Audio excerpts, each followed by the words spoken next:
Welcome to the full button tutorial of the 2024 Toyota Corolla Cross Hybrid SE. In this video, we'll start from left to right. We'll work our way down to buttons by the shifter. We'll do some overhead features and finish up with the screen. With that said, let the tutorial begin. Starting on the door, the Corolla Cross has one touch down, one touch up, window switches all around, which is very convenient.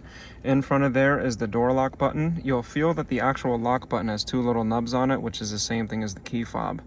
To the left of those buttons is the window lock button. That way passengers can't open the windows. And over here we have the side mirror adjustment switch. So if I turn this to the L, I can toggle the left mirror like a video game. If I turn it to the R, I can adjust the right mirror, and then the middle selection is neutral, so that if I hit this, nothing happens. It's a simple seat here, manual, there's no electronic assist, so we have the adjuster here for the recline position, then this will pump me up or pump me down so I can change my seat height, and then there's a bar over here that I can pull and slide the seat forward or back.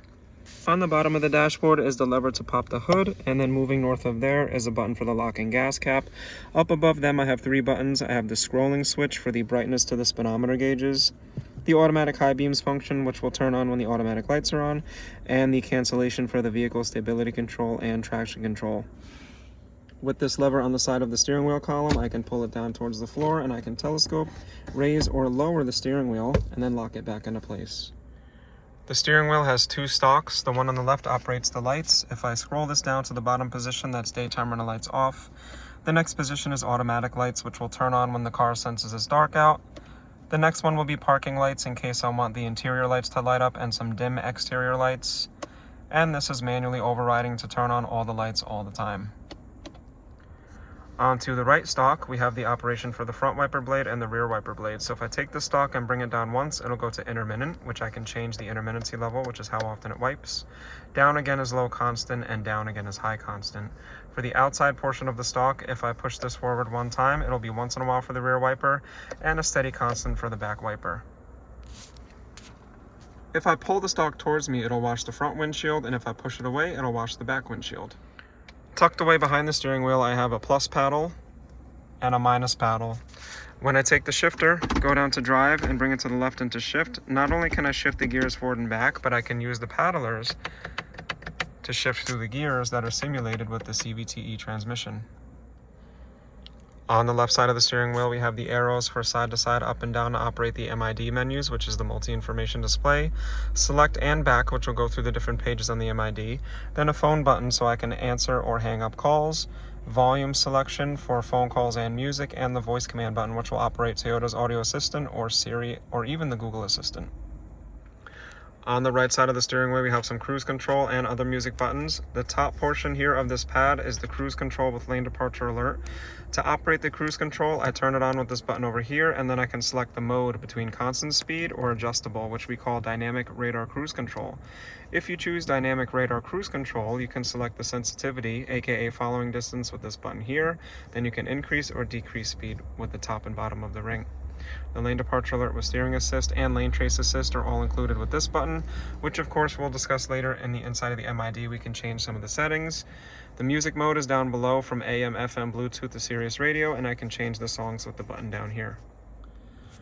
We have an easy reader gauge cluster here. So on the left is the tachometer, which shows you the RPMs, even though it's a hybrid, so that's nice to see instead of just eco, normal, and power. The engine just turned on, as you can see, so the RPMs are lit up, but you know the car is on because it says ready in green. So when you start a hybrid, you're not necessarily listening for the engine, you're going to look for the ready symbol to be solid. On the right side of the gauge cluster is the analog speedometer, and you'll also see it says park in red right over there. That signifies that the parking brake is active, which is a fully electronic parking brake we'll discuss soon. On the bottom left is the engine temperature, and then on the bottom right we have the fuel level, and next to the little fuel symbol is an arrow showing you a reminder of what side your gas cap is on. In the center we have the MID. This is the multi-information display, so this is where we'll use some of the arrows on the steering wheel to go through some different menus. Before we go through those menus, on the bottom left we can see P for park, so that's going to change whether I'm in park, reverse, neutral, or drive, or even shifting through the gears with those paddlers or the shifter.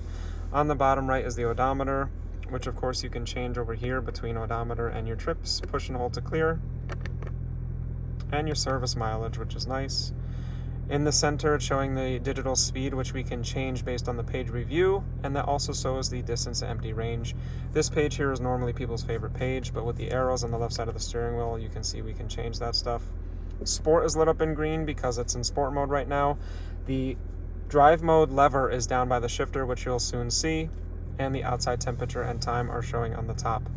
On the very top right, we have some symbols here. So the lane trace assist is active, lane departure alert is active, and the cruise control is ready to be used. The little car with the arrow on the top right means that we are ready to operate the radar cruise control. We could change the mode to normal cruise control and that little car symbol would disappear. Now, using the arrows from left to right, the next menu is the compass menu, which will show me the direction I'm going, and I can use the up and down here to see different pages. The adaptive cruise mode is basically just going to show me the different things that the cruise control system is sensing.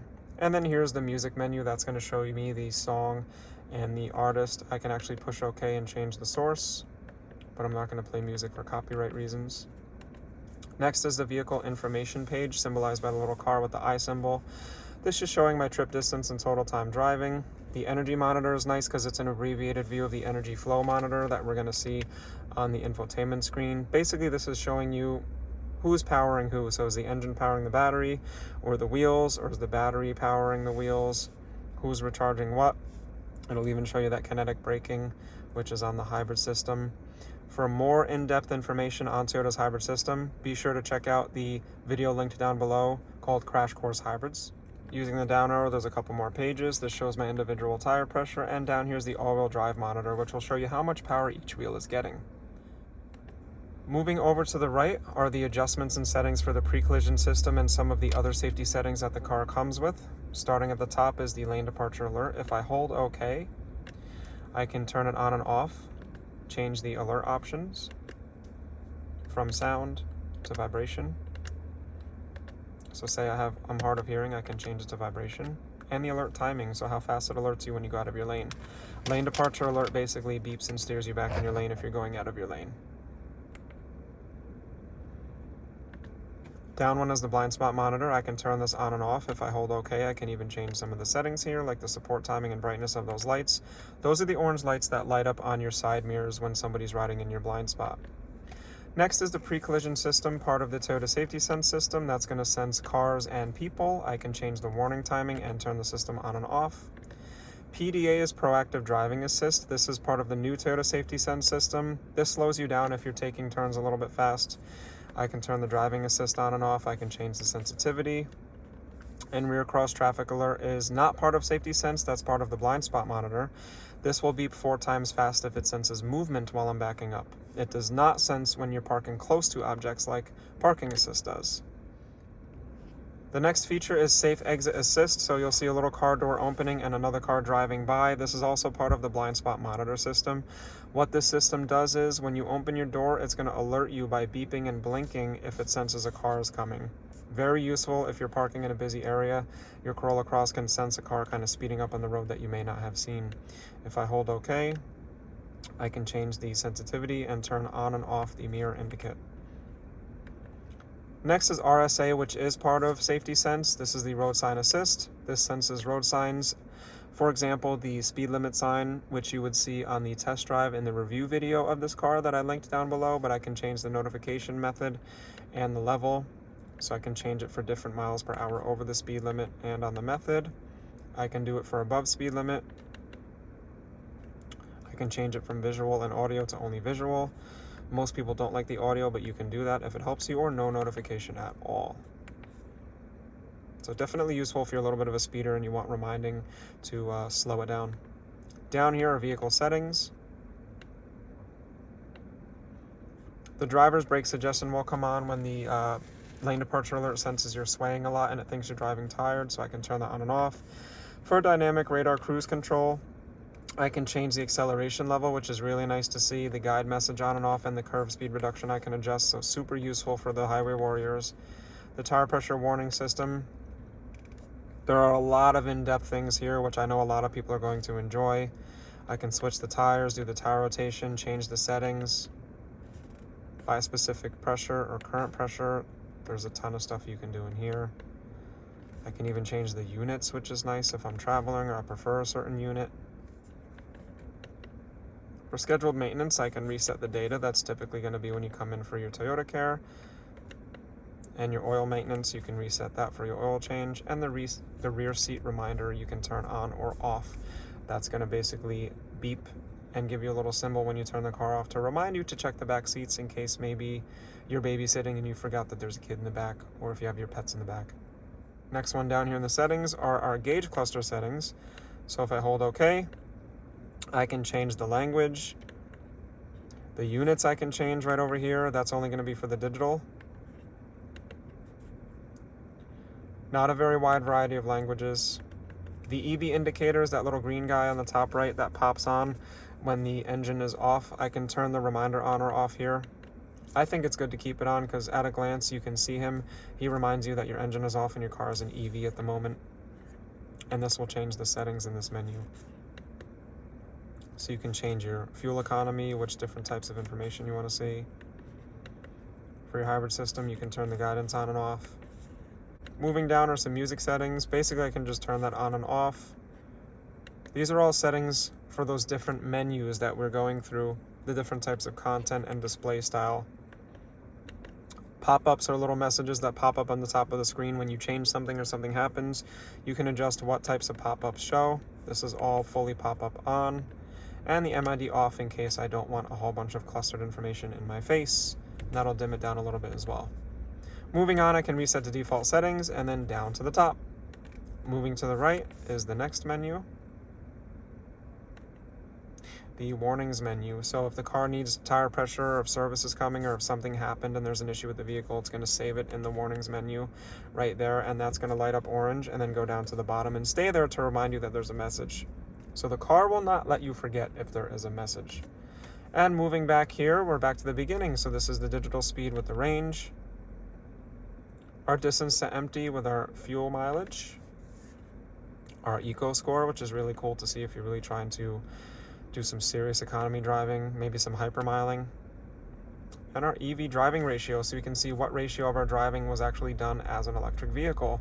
Makes sense that it's 90% because the vehicle's been parked for this whole tutorial. And back to the digital. So as you can see, there's a lot of stuff you can see in the MID and you can adjust what it shows. Like I mentioned, most people do prefer the digital speed with the range, but you can pick and choose what screen you want and just leave it on there and it will always show. Let's move on to buttons by the shifter. All right, so buttons by the shifter. First, before the shifter, we have two buttons here. We have the electronic parking brake, which is lit up red, showing you that it's operating. If I take it out of park, say I go into reverse, it disengages and the light turns on or turns off. Same thing as if I'm in any other position besides park. But once I put him back in park within 2 seconds, it reapplies, and when I take my foot off the brake, it doesn't roll anywhere. This is symbolized by the red park word on the right side by the speedometer, like I mentioned before. The brake hold button lets you come to a stop while you're in drive and take your foot off the brake, and it holds the car where it is. You'll see this little symbol light up in yellow when it's operating. It only works in drive, which is really nice.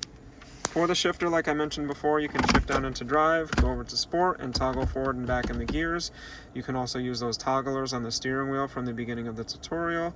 And in the front over here is a switch I mentioned. We would go over the drive mode lever.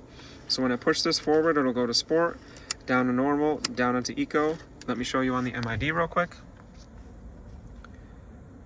So no fancy animation like on some of the new Toyotas. They're keeping it simple here, but sport mode gives you a little bit more power and it's going to keep the engine on a little bit more. Normal mode is going to be just for regular normies. And then eco mode is going to basically choose to keep the engine off as much as possible and kind of detune you and depower you to give you better gas mileage. There's a button over here next to the drive mode lever called the EV mode button. If the battery has regenerated itself past about 70%, you can push this button and it's going to choose to keep the engine off as much as possible. So it's basically an override to keep the engine off. So if the car would have otherwise put the engine on, even if you're at a low speed, this will turn it off. Now right now it says EV mode is unavailable because the battery is low. How do we check for the battery level? Well, there's two ways. The first way is we could go over to the vehicle information page and we could go down to the hybrid energy monitor. And as you can see, the battery is just under half. Once we get to the infotainment center, I'm going to show you another way to check the battery level, but let's move on to the climate control. For the climate control system, it looks like it's just out of a Corolla, but don't mistake that. It's very easy to use. The left knob will change the temperature and the right knob will change the fan speed.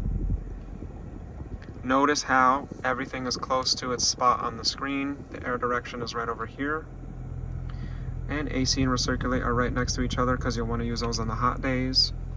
I can turn the system off like this or turn the system back on. It does have Eco Heat and Cool, which will operate in Eco mode, or any mode if you manually put it on. That basically takes the drag out of the system. You know how some of the 4-cylinder cars, they have a little bit of that drag when the AC is on? This takes that drag out. Then of course front and rear defrost are right next to each other. And with rear defrost, you have the defrosting side mirrors, which is really nice. And the last button, not least, is the passenger ventilation cancel button in case the rear passengers don't want any airflow. Moving up top to features overhead, we have our individual map lights here, which are a nice crystal white LED. I can turn all the lights on in the whole entire car with this button. And I can operate whether the lights come on with the door or not. The moonroof operation is for open and close or up and down. I'll demonstrate. Push and hold for 2 seconds, and it'll open to the most noise resistant position. Of course, there's more for you if you need. Then I push and hold for 2 seconds and it will close. The shade is not powered, it's manual. You just gotta pull it with your hands. What's also nice is the up button, just in case you want a little bit of air, not a lot of noise. I can change that like that. Just don't forget to close it in case it's gonna rain. Lastly, we have a little pull down door here blocking the SOS button. This is for Toyota Safety Connect, which from the factory brand new, you get 10 years or until the 4G network goes away. This is a vehicle recovery system in case you crash, have a medical emergency, or the vehicle is stolen.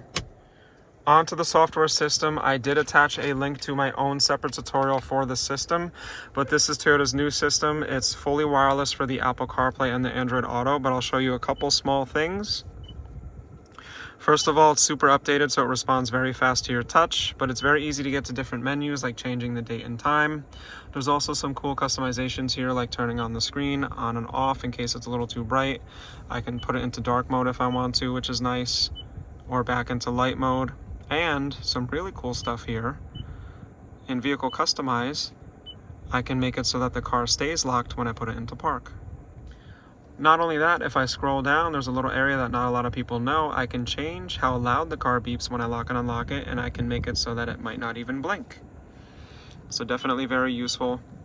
Everything is easy to use. You'll notice on the radio, it's more of a widget style for the song selection and station selection, but I can't play the music because of copyright reasons, but it's a very updated system, very easy to use. Be sure to check out the tutorial on this software system. And there you have it, guys. That wraps up the tutorial of the 2024 Toyota Corolla Cross SE Hybrid. Let me know if this video helped you if you're in the market for a new Corolla Cross. And please consider liking the video if you enjoyed it and subscribing for more Toyota content. I promise it'll be worth it, as I like to do reviews and tutorials on as many Toyotas as possible. But with that said, you know you can catch me down in the comments below. Like I mentioned, be sure to check out all of the linked videos and other links. There are a couple links in there that benefit the channel and a lot of links that will benefit you. With that said, this is Brian signing out. I'll see you in the next one. Peace.